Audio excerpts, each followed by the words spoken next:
એક રોકાણકાર સતત એક્વિઝિશન અને મર્જર ડીમર્જર પર ધ્યાન રાખતા હોય છે. તો એ પ્રશ્ન એ લઈને આવેલા કે ડીમર્જર થતી કંપનીઓમાં મને કેવી રીતે ફાયદો મળે. તો મેં એમને 4-5 એક્ઝામ્પલ આપ્યા કે જો ડીમર્જર થાય એટલે કંપની પોતાના એક ડિવિઝન 2 ડિવિઝનને છૂટા પાડી અને એમને અલગથી લિસ્ટ કરાવે. આમ દરેક કંપનીઓમાં જેમાં સેપરેટ ડિવિઝન હોય છે તેમાં ડીમર્જર થવાની શક્યતાઓ રહેતી હોય છે. તો આપણે થોડા એક્ઝામ્પલ લઈએ જેથી ખ્યાલ આવે. થોડા વર્ષો પહેલાં પિરામલ ફાર્મા એ પિરામલ એન્ટરપ્રાઇઝની કંપની હતી, એક ડિવિઝન હતું.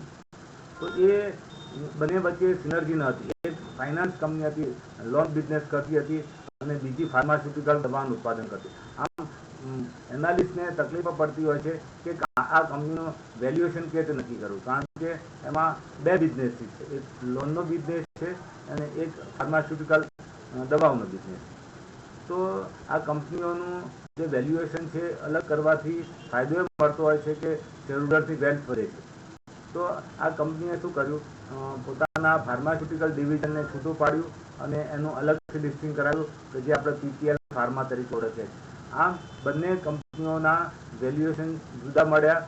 બંને કંપનીઓનું જે પિયર ગ્રુપ સાથે છે એ કમ્પેરિઝન થતાં પ્રાઇસ અર્નિંગ રેશિયો પણ વધ્યો. આ એક એક્ઝામ્પલ છે. બીજું હમણાં લેટેસ્ટમાં આપણે વાત કરીએ તો આઈટીસી એક ડાયવર્સિફાઈડ કોંગ્લોમરેટ છે. હવે એમાં હોટલનો બિઝનેસ હતો. તો હોટલના બિઝનેસનું રેવન્યુ એના એફએમસીજી બિઝનેસ કરતાં ખૂબ જ ઓછું હતું. તો એના મેનેજમેન્ટે હોટેલના બિઝનેસને ડીમર્જ કર્યો. હવે હોટલનું નવેસરથી લિસ્ટિંગ થયું છે, જેથી શું થયું કે હોટેલના પ્રાઇસ બીજી હોટેલના કમ્પેરિઝનમાં સરખામણી કરતાં વધશે. આમ આઈટીસી હોટેલ અને આઈટીસી અલગ પડ્યા એટલે રોકાણકારને નવી કંપનીના શેર્સ મળ્યા અને એનું નવેસરથી વેલ્યુએશન મળ્યું. આવું આપણે ઘણી બધી કંપનીમાં જોયું છે કે જેના કારણે હાલમાં જ હમણાં ન્યૂઝ આવ્યા છે કે હિન્દુસ્તાન યુનિલિવર પોતાના આઈસ્ક્રીમ બિઝનેસને ડિમર્જર કરવાનું છે. હવે એનું નવેસરથી લિસ્ટિંગ થશે. બહુ વર્ષો પહેલાં જિંદાલ સ્ટીલમાં પણ 3-4 કંપનીઓ હતી તે ડિમર્જ કરી હતી અને એને તેમના અલગથી લિસ્ટિંગ કર્યા હતા. આમ લિસ્ટિંગનો ફાયદો એ મળે છે કે નવી કંપનીના શેર્સ મળે છે અને એનું લિસ્ટિંગ થાય છે.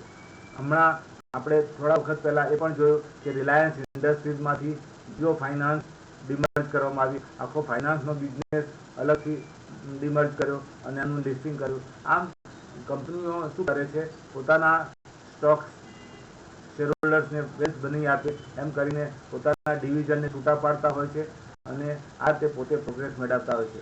આનો ફાયદો શેરહોલ્ડર્સને ચોક્કસપણે મળતો હોય છે. એટલે ડીમર્જર એક સારી પ્રક્રિયા છે અને ડીમર્જર થયા પછી કંપનીના વેલ્યુએશન વધે એનો ફાયદો શેરહોલ્ડર મળતો હોય છે. Thank you.